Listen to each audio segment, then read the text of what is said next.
네, 인경어전이랑 태평천하 같이 한번 보강 영상 시작하겠습니다. 네, 화면 한번 봐주세요. 일단은 요거 파일을 보내드릴 텐데요. 여기 보시면 파일을 열어보시면 여기 왼쪽에 이런 아이콘들이 있을 거예요. 자, 여기 왼쪽 아이콘들 중에 이 두 번째 아이콘을 한번 클릭해 보시면 제가 클릭하면 바로 찾아갈 수 있도록 이렇게 이제 정리를 해놨어요. 그래서 약간 필요하신 부분은 클릭해서 보시면 될 것 같습니다. 그렇다면 우리는 오늘 임경업전이랑 태평천을 할 거니까 임경업전 먼저 한번 가보도록 할게요. 여기 클릭하시면 됩니다. 자, 일단 임경업전 같은 경우는 네, 군담소설입니다. 시기는 언제냐면 바로 조선 후기예요.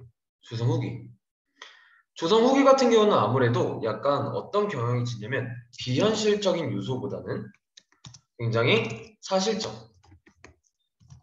현실적인 내용이 주를 이룹니다. 알겠죠?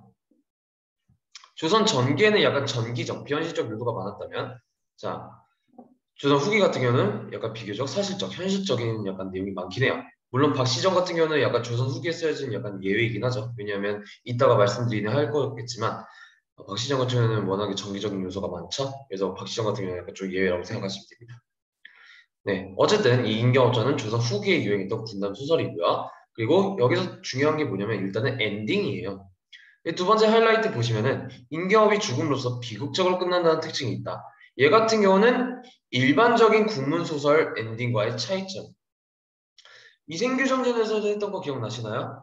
이생규 정전도 새드 엔딩이었잖아요. 그래서 그것들이 약간 일반적인 소설의 엔딩과는 약간 차이점이 있는 그런 엔딩이다. 왜냐하면 일반적인 국문소설 엔딩 같은 경우는 약간 다 해피엔딩이거든요. 일반적으로. 근데 인경업전 같은 경우는 예외로 새드 엔딩이다라는 점 꼭 기억해 주시길 바랍니다. 자, 그리고 여기선 빌런이 누구였어요? 외부 세력이 아니라 내부 세력인 김자전이었죠. 그쵸? 자, 김자전의 모습을 통해서 병자호란의 치욕을 당하게 한 집권층에 대한 비판의식을 알 수 있다. 그러니까 한마디로 외부 세력을 비판하는 게 아니라 당시 집권층에 대한 비판의식이 드러나 있는 거야. 알겠죠? 이거 중요합니다. 외부 세력 비판하는 게 아니에요. 이따 말씀드리겠지만 일단은 호황 같은 경우는 오히려 임경업을 좋게 생각하죠. 하지만 임경업은 누구 때문에 죽어요? 조선인인 김자전 때문에 죽습니다. 그렇기 때문에 집권층에 대한 당시 부패한 집권층에 대한 비판 의식을 나타내는 게 바로 여기서의 메인 주제라고 볼 수 있겠다. 알겠죠? 자, 그리고 다음 문단 보시면은 일단은 여기서 여러분들이 알아둬야 될 건 뭐냐면 아무래도 병자호란이라는 이제 사실 역사적 배경을 바탕으로 한 건 사실이에요. 하지만 100% 약간 사실만을 넣은 건 아니죠. 약간 허구적인 요소가 가미되어 있습니다. 그렇다면 약간 이런 문제가 나올 수 있어요. 어떤 점은 진짜고 어떤 점은 허구적인 요소인지 그것들을 구분해 보면은 조금 문제에 대비하기에 편할 겁니다. 자, 그렇다면 일단은 임경업 같은 경우는 실제 인물입니다.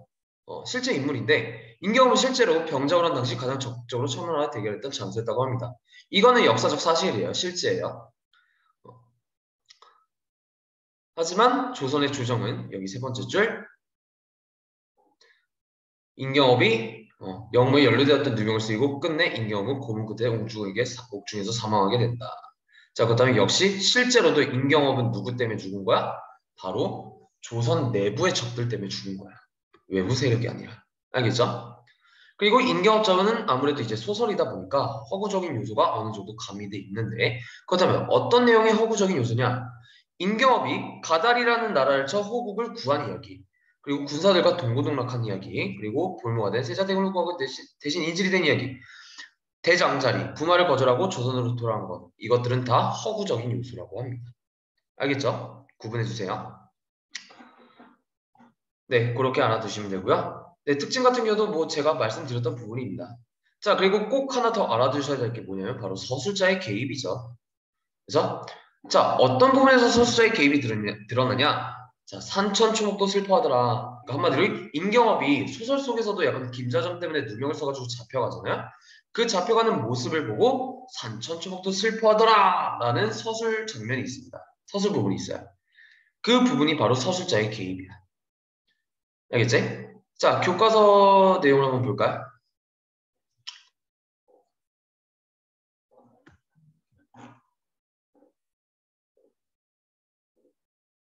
좀 중후반부였죠? 자, 그리고 이런 것도 다 서술자의 개입입니다. 아무 연고를 모르고 슬퍼만 하더라. 그리고 여기 있죠. 산천초목도 따라서 슬퍼하더라. 자, 서술자가 보기에는 산천초목이 지금 다 슬퍼 보이는 거야. 서술자가 보기에는. 왜냐면 그만큼 지금 상황이 굉장히 슬프다는 소리지. 알겠죠? 그래서 굳이 약간 따지자면 여기에서 더 서술자의 개입이 더 드러난다는 거죠. 꼭 알아두시길 바랍니다. 알겠죠? 아까 그 부분 같은 경우는 약간 좀 의견에 따라 갈릴 수도 있는데요. 서술자의 개입이라 보는 부분도 있고 안 보는 견해도 있기 때문에 근데 얘 같은 경우는 빼박 서술자의 개입입니다. 왜냐면 산천초목도 따라서 슬퍼한다고 했잖아.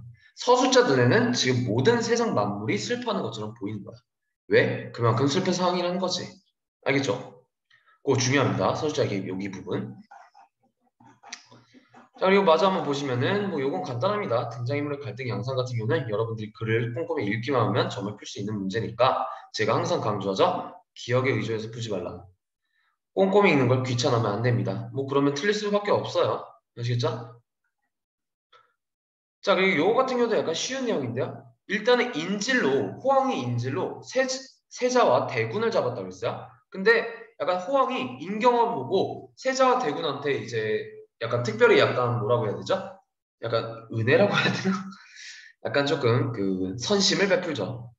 그래서 너희 원하는 게 뭐냐? 야, 비록 인질이지만 인경을 봐서 너네 소원이 일단 들어주겠다. 이렇게 얘기를 해요. 근데 세자 같은 경우는 뭘 원해요? 보물을 원해요.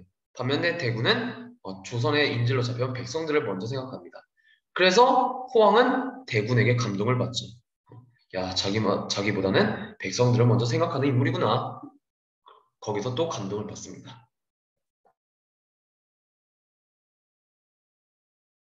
알겠죠?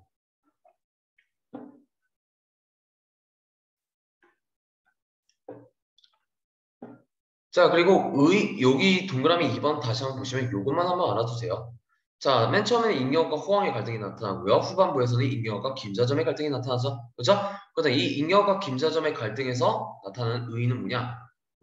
억울하게 죽은 민족적 임경업의 한이 민중에 의해서 해소된다라는 의의가 있는 거야. 알겠어?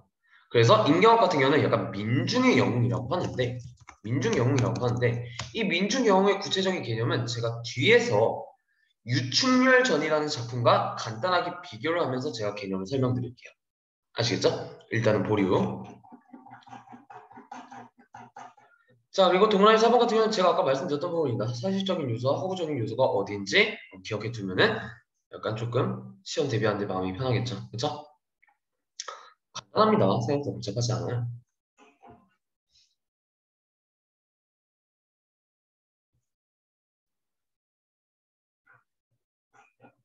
자, 그리고 오른쪽 간단하게 한번 볼까요?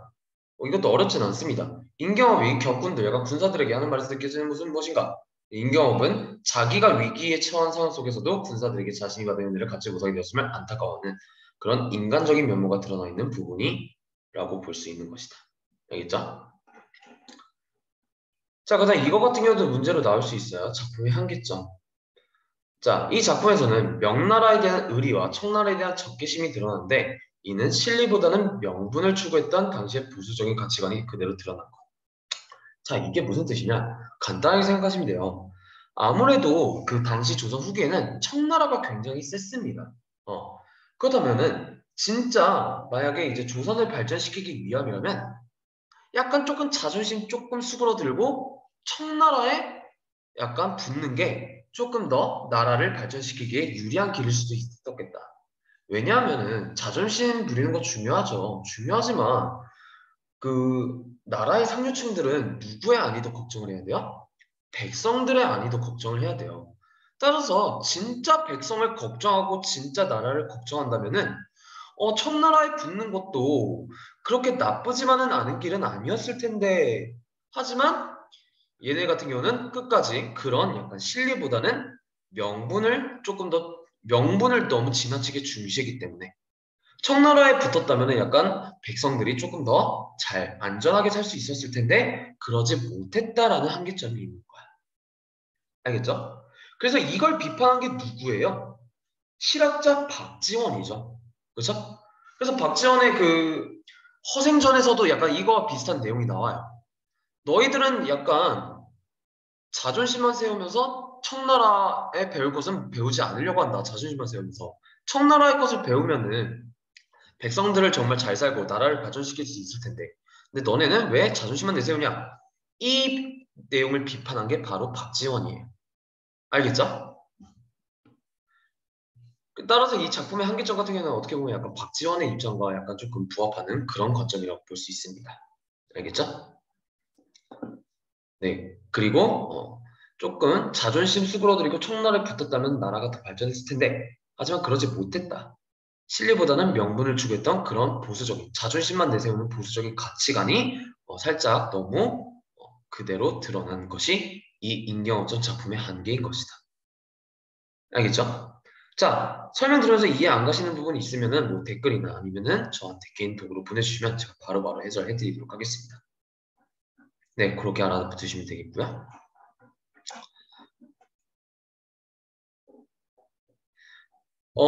아무래도 임경업전 같은 경우는 고전 소설이다 보니까 여러분들 오히려 현대 소설에 비해서 더 디테일한 내용을 물어볼 수 있거든요. 그러면은 얘들아 진짜 간단해요. 꼼꼼히만 읽어. 기억에 의존하지 말고. 알겠지? 꼼꼼히만 읽으면 다 맞습니다, 여러분들. 그러니까 예를 들어서 이런 게 나올 수 있어요.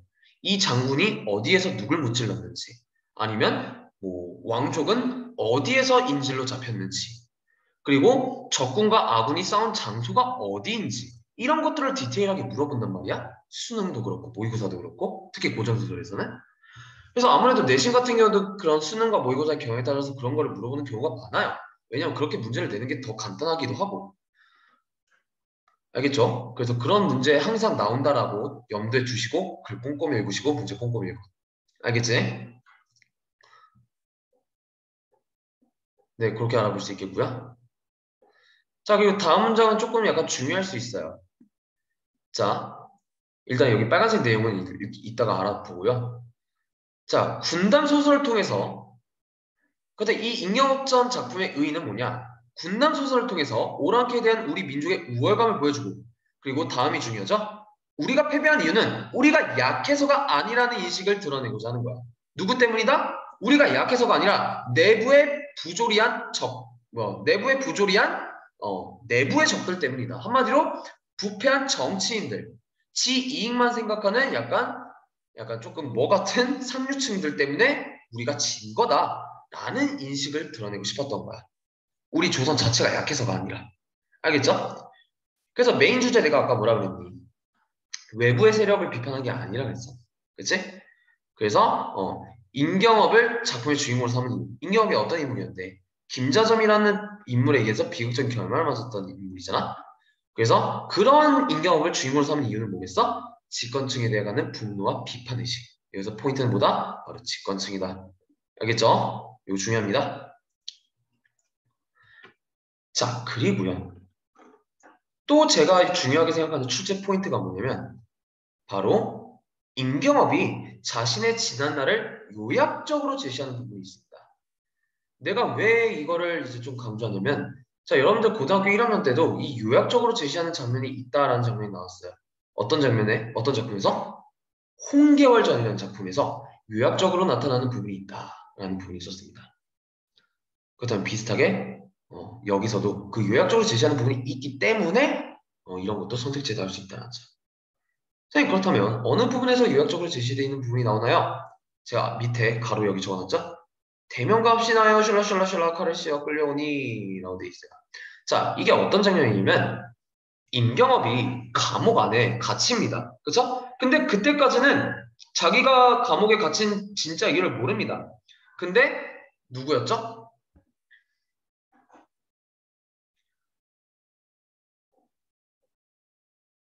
자, 승전 내시가 아니구나.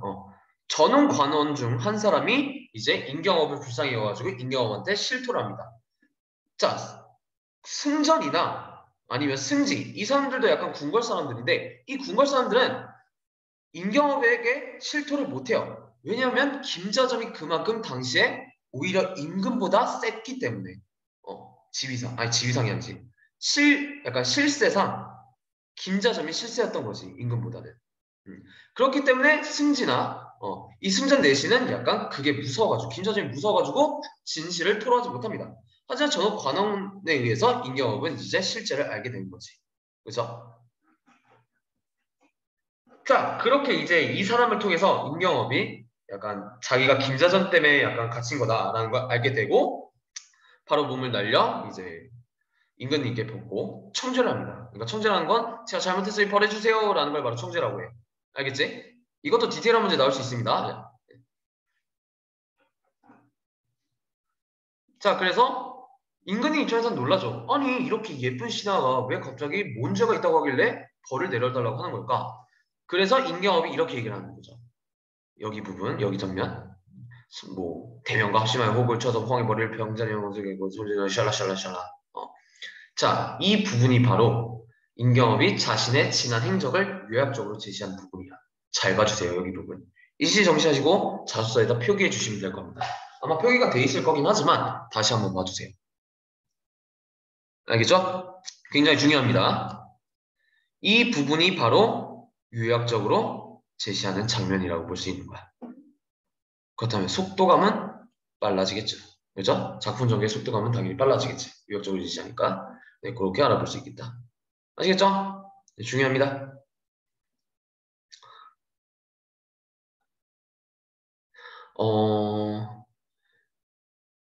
임경업의 행적을 간단하게 정리해 보자면 여기 부분을 통해 알 수 있어요. 여러분들 자소서나 교과서 보면은 앞부분 줄거리 있잖아.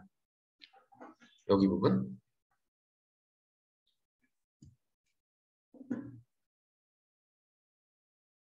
자, 임경업은 약간 사신 20액을 따라 자, 둘 다 실존입니다. 임경업 20액. 자, 명나라에 갔다가 그 명나라가 가달의 침략을 받습니다. 그리고 명나라는 호국에 약간 도움을 요청하고요. 아니죠. 반대죠. 호국이 가달의 침략을 받아서 명나라에 요청을 합니다. 그리고 이후에 결국은 승리를 해요. 그리고 이후에 강해진 호국은 약간 은혜를 이제 모르는 거죠. 자신들을 도와줬던 조선을 침략하려 합니다. 명나라도 침략을 하려 하고요. 자, 다시. 가달의 침략을 받으려고 했던 건 명나라가 아니라 호국이야. 알겠지? 그 호국이 명나라의 도움을 요청한 거고요. 그리고 그 명나라의 도움을 요청했을 때 마침 임경업과 이시백이 명나라에 있었던 거야. 알겠지? 자, 그리고 그 전쟁 이후에 강성해진 호국은 조선을 침략하려 합니다. 약간 배은망덕 하죠? 자, 그래서 조정에서는 임경업을 의지 부인으로 삼아서 그 호국을 막으려고 해요.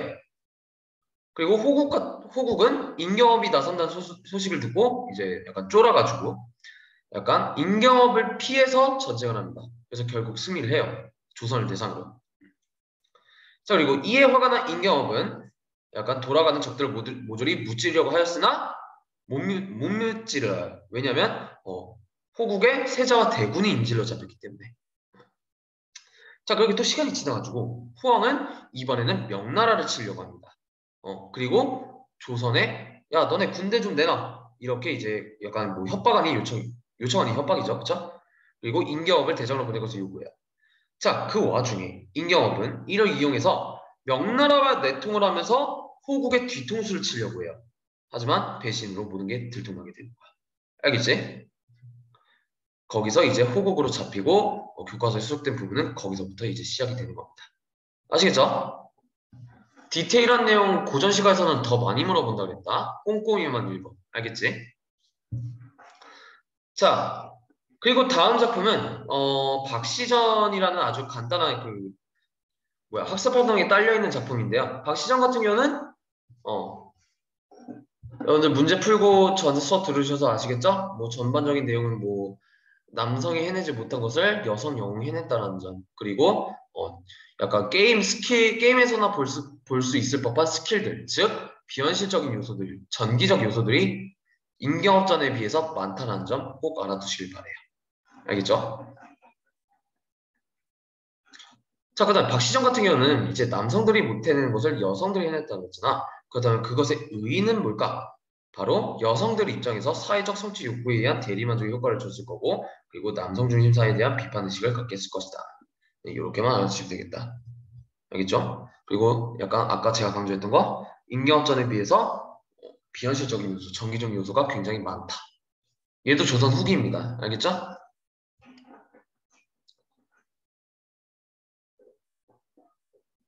네, 이렇게 알아볼 수 있겠고요. 그리고 다음 또 간단하게 읽어볼 작품은 바로 유충렬전이라는 작품이에요. 자, 이 유충렬전 같은 경우는 약간 뭐, 여기서는 주인공이 남자이긴 합니다. 그리고 인경업전과 비슷하게 영웅소설이고 군담소설이야. 알겠지? 그리고 이 유충렬전도 마찬가지로 약간 비현실적인 요소가 짙습니다.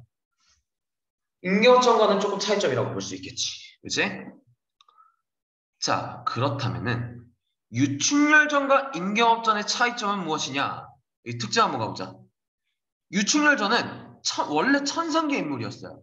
원래 약간 천상계 인물이었다가 이제 약간 그 옥황상제의 명령으로 지상계로 떨어집니다. 한마디로 천사였던 사람이 인간으로 다시 태어나는 거야. 유충렬은 그런 인물이야. 알겠지? 하지만 약간 인경업전은 그런 거 없죠? 뭐 천상계 이런 세계관 설정이 없습니다. 자, 그리고 세 번째, 영웅의 일생이라는 유형적 구조를 충실하게 보여줍니다. 자, 그렇다면 영웅 구조가 뭐였니, 얘들아? 기억나십니까? 자, 영웅 구조라는 건 일단은 고귀한 혈통, 그리고 비범한 출생, 남들과는 좀 다르게 태어나요. 그리고 비범한 능력, 하지만 시련을 겪고, 하지만 조력자가 나타나서 경험치를 만땅으로 채우고, 그 경험치 만땅을 바탕으로 위기를 극복해서 영웅이 되는 소설을 바로 영웅 군단 구조라고 해. 그리고 유충렬전 같은 경우는 이런 영웅 구조를 굉장히 충실하게 따른다. 왜냐하면 자, 첫 번째 여기 고귀한 혈통 어디 있어요? 개국공신의 후예 유심의 아들이야.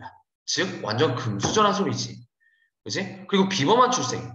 신기한 꿈을 꾼 뒤에 충렬이 태어납니다. 주인공이 태어나요. 비범한 출생인 거지. 그죠? 그러다 보니까 능력도 당연히 비범해요. 그리고 실현 조력자 위기 극복은 여러분들 일시 정지하시고 한번 쓱 읽어보시면은 왠지 알 거야. 알겠지? 자, 그렇다면 여기서 중요한 건 뭐냐면 우리 본문의 인격업전과 여기 학습활동에 딸려있는 유충열전을 비교하는 거야. 자, 인격업전 같은 경우는 보잘것없는 집안의 아들. 한마디로 혈통이 고귀하지 않다란 소리지. 반면에 유충열전 같은 경우는 완전히 금수저야. 혈통이 고귀해. 이런 점에서도 차이점이 있고요. 자, 그리고 인격업전 같은 경우는 새드엔딩이라고 그랬어. 반면에 유충열전은 해피엔딩이야. 위기를 극복해서 영웅이 됩니다. 이것도 마찬가지로 영웅 소설의 일반적인 구조를 충실하게 따르고 있다는 점을 볼 수가 있는 거지. 알겠지? 네, 그렇게 알아볼 수 있겠다. 공통점과 차이점 잘 구분해주세요. 알겠지? 어렵지 않습니다. 네, 이렇게 알아볼 수 있을 것 같습니다. 박시전이랑 유충룡전 중에 약간 어떤 소설이 나올지 모르겠어요. 아니면 약간 다른 소설이 나올 수도 있겠고요. 그렇다면 뭐 방법은 하나입니다. 진짜 꼼꼼히 풀어라. 그만 얘기할게요. 알겠죠? 네, 이렇게 알아볼 수 있겠다.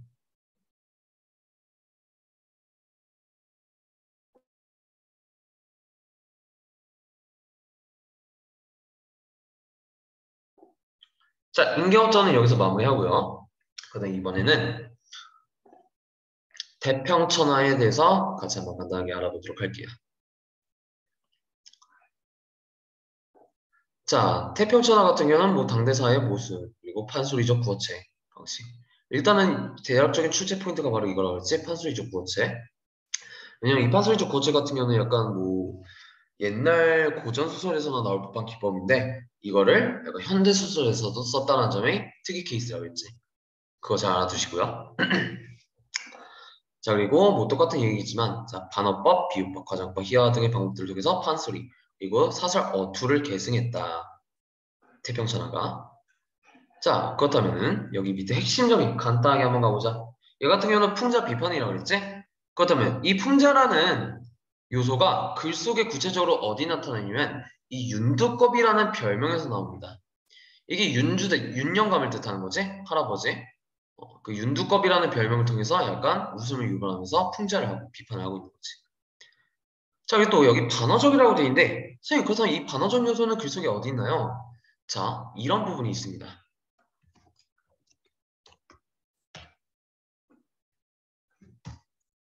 교과서나 자소서를 보시면요.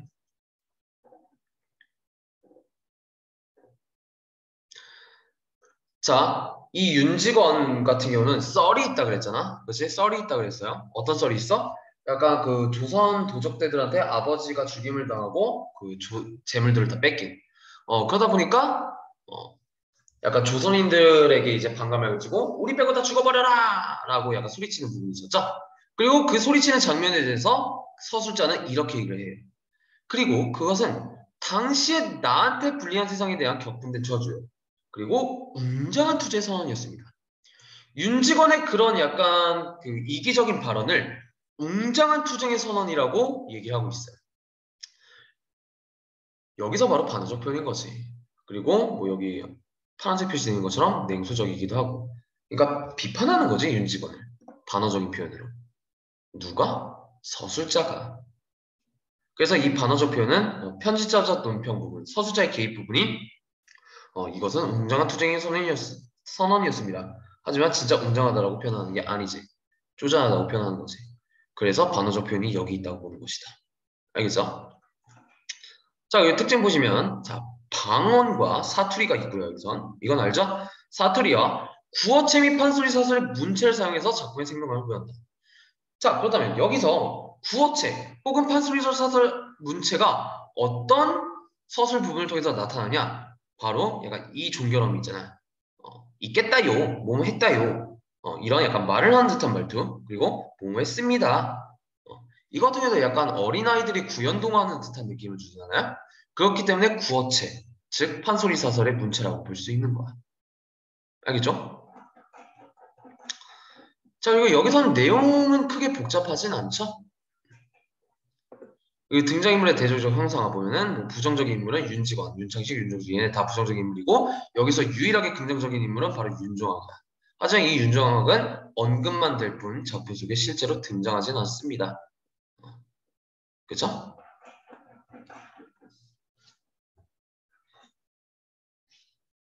자, 이건 제가 아까 말씀드렸던 부분이고요. 똑같습니다. 자, 여기 다음 윤직원의 아들인 윤창식이 이제 약간 집에 잠깐 들립니다. 왜 들려요? 어떤 소식을 전달해 주려고. 그다음에 그 소식, 그 전보, 그 소식의 기능이 뭐냐?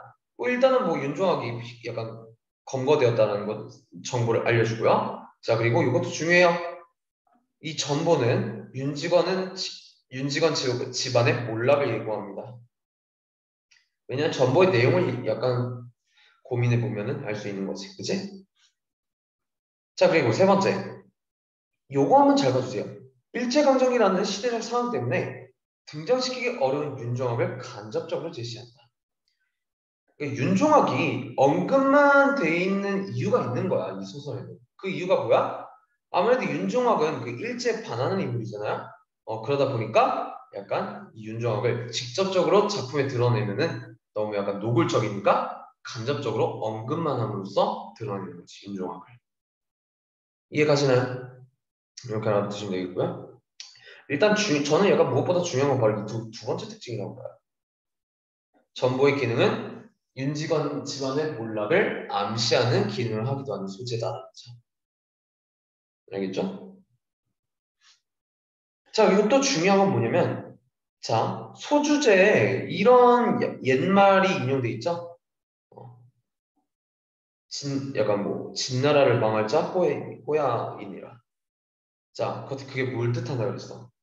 적군은 내부에 있다. 즉, 그 나라 혹은 그 집안, 그 공동체를 몰락하게 하는 것은 외부 세력이 아니라 내부의 누군가 때문이다. 라는 소제목이 있었어. 그다음 그 소제목도 뜻하는 게 뭐였니, 얘들아? 역시 윤직원의 집안의 원인이 무엇이다? 집안의 구성원 중 하나이다. 라는 걸 역시 우리에게 예측해주는 기능을 하는 거야. 뭐 본문에서 한번 찾아볼까요?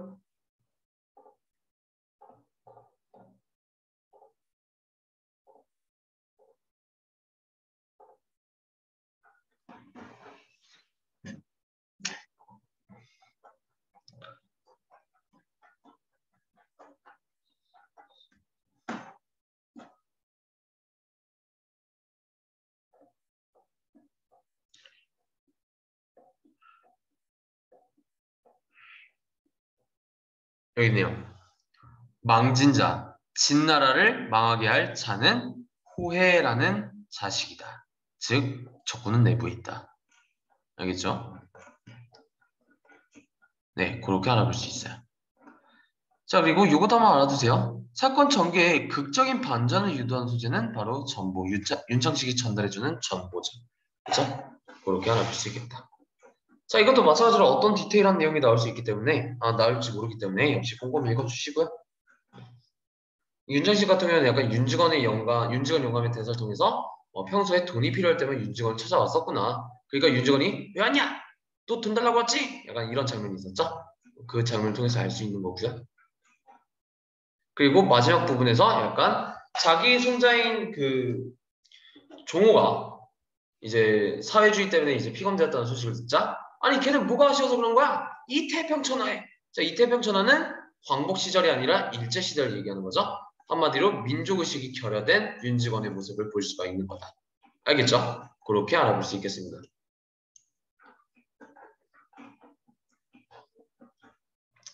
자 일단 전반적인 내용은 이렇게 이제 마무리할 수 있을 것 같고요. 요거 학습 활동도 한번 딱 보세요. 오늘날 우리 시대 무슨 국어천하. 자 이것도 반어적 표현이죠. 비판 풍자지. 이 국어천하가 뜻하는 내용이 뭐였니? 너무 우리말을 존중하지 않고 너무 외래어나 신조어를 너무 약간 남용한다. 그 세태를 비판하는 거야. 알겠지? 네, 그렇게 알아볼 수 있겠습니다. 네, 나머지 이제 소설 2개 해설은 여기서 마무리하고요. 다시 한번 잔소리하자면 진짜 꼼꼼히 읽는 수밖에 없습니다. 문제 잘 읽고 선택지 놓치지 말고 특히 틀린 거 고르는 건데 맞는 거 고르지 말고 그리고 가와 나 뭐 둘 다 공통점 물어보는 건데 하나만 맞다고 해서 그 답안 고르지 말고요. 알겠죠? 자 그리고 약간 조금 불안할 거예요. 다만 여러분들이 모르면 딴 애들도 다 모릅니다. 그렇다면 그거는 거기서부터는 누가 더 꼼꼼히 읽느냐 싸움이야. 알겠지? 정 모르겠으면 내가 어떻게 하라니 별표 치고 넘어가라 그랬잖아. 알겠죠? 그리고 나중에 시간 두고 다시 보면은 아까는 안 보였던 게 그때는 또 보이게 돼요. 그게 바로 인간이야. 알겠죠? 내일 시험 잘 보시고요. 그리고 시험 보시면은 점수 꼭 보내주시기 바랍니다. 고생하셨습니다.